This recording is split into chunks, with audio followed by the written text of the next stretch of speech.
Assalamualaikum geng. So hari ni kita akan bercerita mengenai sejarah jenama Maggi. So let's go. Sebut saja mi Maggi, pasti majoriti rakyat Malaysia sangat kenal. Malah mi Maggi juga dianggap makanan alas perut paling popular bagi mereka yang pernah bersekolah asrama maupun para pelajar di universiti yang kadang-kala terpaksa ikat perut sekiranya mereka kehabisan wang. So populariti mi Maggi sangat kuat sehinggakan hampir semua mi di pasaran digelar sebagai Maggi, sama seperti kebiasaannya ubat gigi kita panggil Colgate. Walhal kedua-duanya adalah jenama, dia bukannya benda yang sama. So selain produk mi segera, Maggi turut memasarkan produk-produk yang lain, antaranya produk penambah perisa dan sos. Kerana populariti jenama Maggi ini, ada juga di segelintir daripada kita menganggap bahawa Maggi adalah jenama yang berasal daripada Malaysia.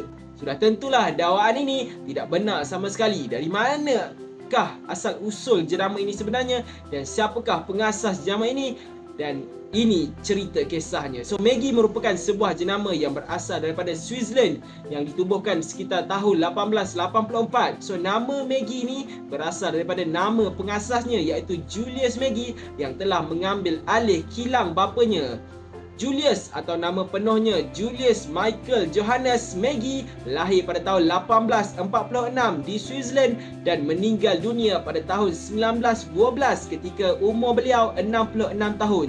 So beliau mewarisi kilang memuat tukul milik ayahnya pada awal tahun 1880-an lagi. So Julius Maggi ni mula bereksperimen untuk mencipta pelbagai jenis tepung yang baru ketika itu. So pada tahun 1882 dia akhirnya mula menjual tepung dan tidak lama kemudian telah menubuhkan syarikat yang diberi nama Maggi. So pada tahun 1886 dia melancarkan produk perasa tambahan di bawah jenama Maggi.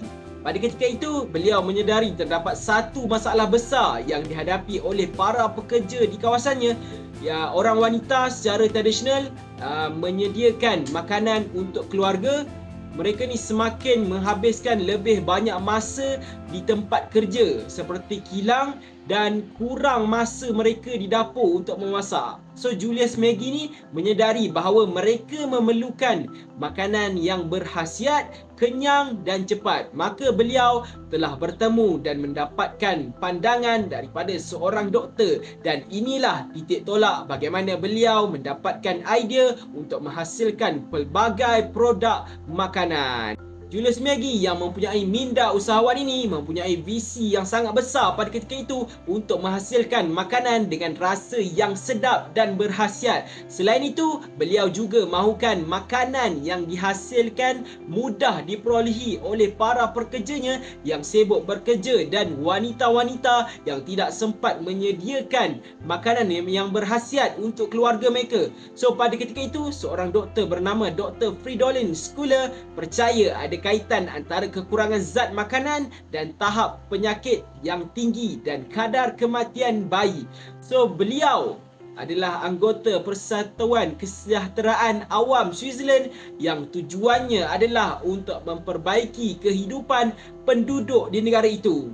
Beliau katakan daging berkhasiat merupakan makanan premium dan rakyat yang biasa tidak mampu dinikmatilah, kebanyakan rakyat tak mampu untuk beli. Dan Dr. Fridolin Schuler ni yakin bahawa kacang yang kaya dengan nutrien dan mudah dicerna itu adalah penyelesaian lah bagi menggantikan makanan yang berkhasiat. So Julius Maggi ni mendapat inspirasi daripada pendapat Dr. Fridolin Schuler ini dan melihat potensi besar produk ini pada masa depan. Lalu beliau telah menghasilkan sejenis tepung yang baru yang diperbuat daripada kacang. So setelah 2 tahun menjalankan kajian beliau melancarkan tepung yang diperbuat daripada kacang dan kemudiannya pada tahun 1885 telah menjual beberapa serbuk sup segera pertama di dunia. Kemudian pada tahun 1886 beliau melancarkan bahan perasa Maggi iaitu sejenis stok kuah pekat untuk menjadikan asas menghasilkan sup dan sos.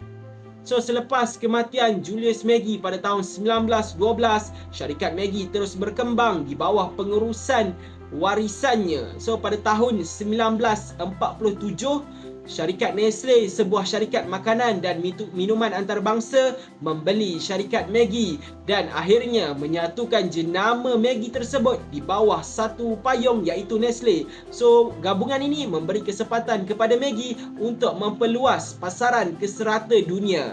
Dan akhirnya jenama Maggi terus berinovasi dengan memperkenalkan produk-produk baru yang mengikut keperluan pasaran terkini. So antara produk yang popular adalah mi Maggi, sos tom yum, sos cili dan sebahagian besar perisa dan rempah Maggi yang digunakan untuk memasak. So sejak penemuan sup Maggi pada abad ke-19, jenama Maggi terus berkembang dan menjadi salah satu jenama makanan segera yang paling terkenal di seluruh dunia. So dengan inovasi yang berterusan dan fokus pada kualiti dan kepuasan pelanggan, Maggi terus menjadi kegemaran ramai dalam memasak dan menyediakan hidangan yang lazat serta praktikal.